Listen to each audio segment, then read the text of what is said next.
Hey there, House of the Dragon fans! Spoiler warning, in today's video we're talking about what happens to Ulf in the end of the story. Let's take a look. For anyone who's read the book, their hearts sank every time Ulf appeared on screen. It was like he's a bad omen waiting to fall upon Rhaenyra's reign, and even though the show took massive liberties in changing the storylines, Tom Bennett's portrayal of Ulf made sure that we always knew he wasn't to be trusted.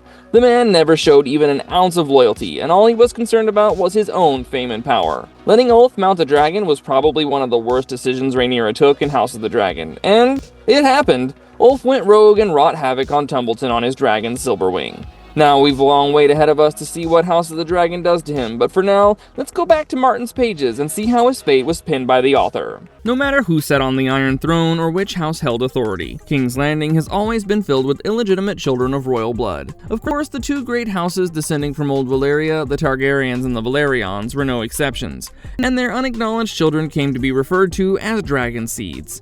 Yes, Martin chose particular references for bastard kids in the world of Game of Thrones. For instance, the ones born in the north were called Snow, the ones in Dorne were called Sand, and so on and so forth. But the illegitimate children of House Targaryen and House Valerian were not given a specific region identity. Rather, their moniker was decided by the fact that they were seeds of a dragon, and the blood of the dragon flowed in their veins too.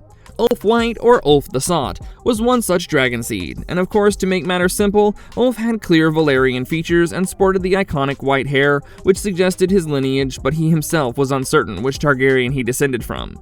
The show depicted Ulf claiming that he was Balon the Brave's son, but readers have speculated about his parentage over decades. And though Balon was extremely loyal to his sister wife Alyssa, he outlived her for a long time, so Ulf being Balon the Brave's bastard might indeed be a possibility.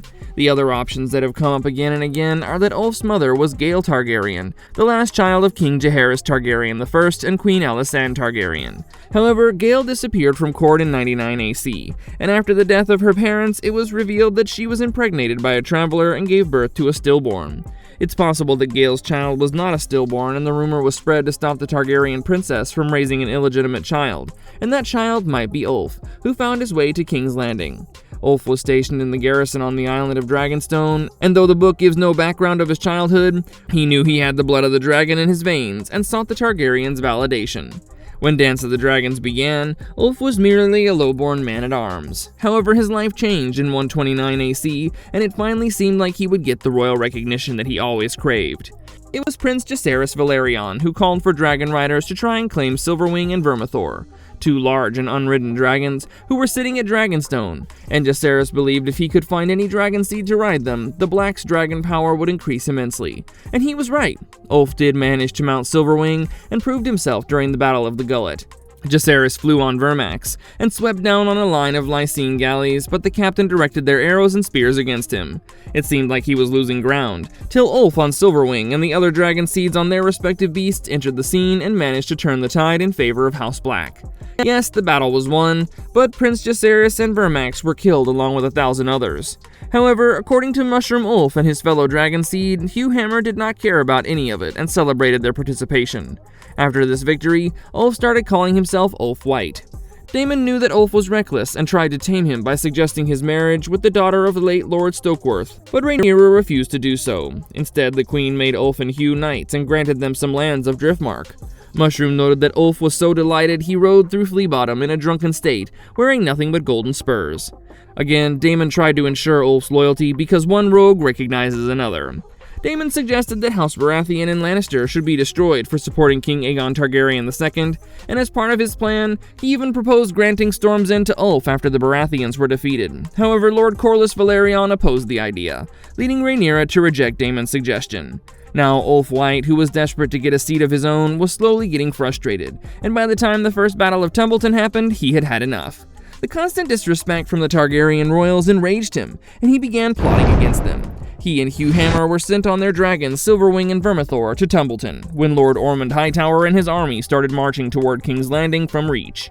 House Black initially had a stronger foothold in the battle, especially with two dragons. Prince Daeron Targaryen too had Tessarion, but she was smaller than either of them. Thus, when the Hightowers were killed, including Ormond, and the Green's advance was faltering, the defenders of Tumbleton thought that they had already won the battle. But to their surprise, Ulf White changed sides. He, along with his partner in crime, turned their dragons and burned Tumbleton to ashes, and ultimately the town's gates were open to the Greens. Tumbleton was then sacked and chaos erupted, and Ulf allegedly forced himself on women. However, it did earn him the favor of Prince Daeron Targaryen, who named him the Lord of Bitterbridge. But by now, Ulf had realized the power he held and his greed too had increased. He thus thought that Bitterbridge was not enough and demanded Highgarden be given to him. From then on, Ulf White became difficult to control and descended into debauchery. Mushroom noted that he would force himself on maidens, feed anyone whom he didn't like to Silverwing, and spend his days at the Body Badger Inn. Prince Daeron soon got sick of the mayhem that engulfed Tumbleton and wanted to move forward to King's Landing. However, Ulf White was not interested in battles anymore, and he grew reluctant to help Daeron and the Greens in their march toward Rhaenyra's seat. Daeron's loyalists were now beginning to hate Ulf, and his attitude made matters worse. Moreover, the other dragonseed Hugh had done something worse, which infuriated the noble houses, and they reached a boiling point. Lord Unwin Peake, the head of House Peake, and Lord of Starpike Dunstonbury Whitegrove, was now ready to do anything to put the betrayers down. He convinced a reluctant Sir Hobart Hightower to gather more noble houses to support him, and 11 other lords and knights gathered at the cellar of an inn in Tumbleton. They were known as the Bloody Caltrops. The Caltrops debated on how to kill Ulf, who according to Gildane had given himself entirely over to drunkenness, drowning himself in wine and flesh. However, that actually made him an easy target, and the Caltrops finally came up with a plan to kill Ulf White and try to claim Silverwing. Now, though Daeron was not a member of the Caltrops, they wanted permission from the prince to sign the warrants of Ulf's execution. He was thus brought to the cellar by Lord Owen Fossaway, and shown the warrants to kill the betrayer, and he eagerly affixed them with his seal. Now came the difficult part, to actually execute the plan. See, no matter how drunk and careless Ulf was, he had a very large dragon, and killing someone like that was not easy. The Caltrops knew they couldn't just find Ulf and stab him, and thus came up with an elaborate plan. Unfortunately, the day they were supposed to kill Ulf happened to coincide with the start of the Second Battle of Tumbleton, with Adam of Hull taking the lead. And guess what? Ulf White slept through the battle in an inebriated state. And among the 13 Caltrops, 8 of them were slain during this battle, including John Roxton, Mark Ambrose, and Lord Fossaway. Even Richard Rawdon died from his injuries within a day, which now dwindled the Caltrop strength to just 4 members. But among these 4, the leading conspirators, Lord Unwin Peake and Sir Hobart Hightower, were present, and they decided to go on with their plan of killing Ulf White. On the following morning after the Second Battle of Tumbleton, Hobart Hightower met Ulf with 2 casks of wine and pretended to plan an attack on King's Landing.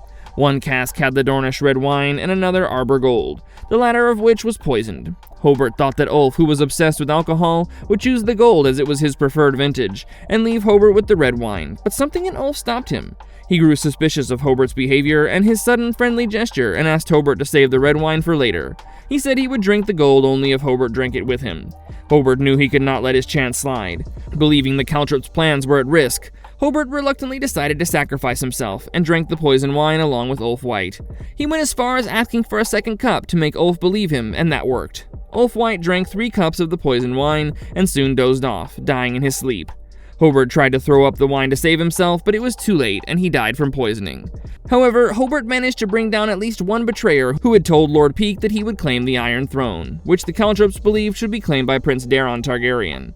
After Ulf's death, Silverwing was left without a rider, and initially it was announced that whoever could claim Silverwing would get a reward. As a result, many men attempted to claim Silverwing, but none succeeded, and soon the interest in claiming her faded. Eventually, Silverwing became a wild dragon, and lived in the Reach. She did not take a new rider after Ulf White, and ended up being one of the few dragons to survive the Dance of the Dragons.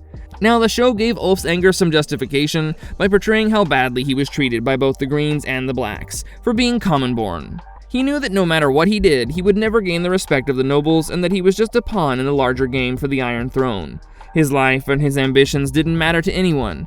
Thus, unlike in the book, he charred both the houses, and given how he went against House Green too, it's unlikely that he would pop up in the Second Battle of Tumbleton, which means the show might completely do away with the Caltrops plot, and Ulf's death might be much worse. Right now, the only possibility is that both the Greens and the Blacks would be hunting for Ulf, who will then be found and executed gruesomely. The other option, though less likely, is that Ulf escapes the entire drama of the Civil War and survives on his own. But given he has Silverwing, it's not exactly likely that Ulf can stay off the radar for long. As I said, we have to wait and see how Ulf White's fate transpires in the show, but as far as Fire and Blood is concerned, Ulf died pretty peacefully if you ask me. He was a man fond of drinking, who was getting consumed by the hunger for power, but in the end, he quite literally drank himself to death. Alright guys, that's all we have for today. Book Ulf will actually make you dislike him more than the show's counterpart, where we saw how horribly he was treated by both the Targaryens and the Hightowers. And in that sense, his death in the book actually felt like a relief. Do let us know your thoughts in the comments below, and if you like this video, don't forget to like, share, and subscribe to our channel. I'll see you in the next one. Bye!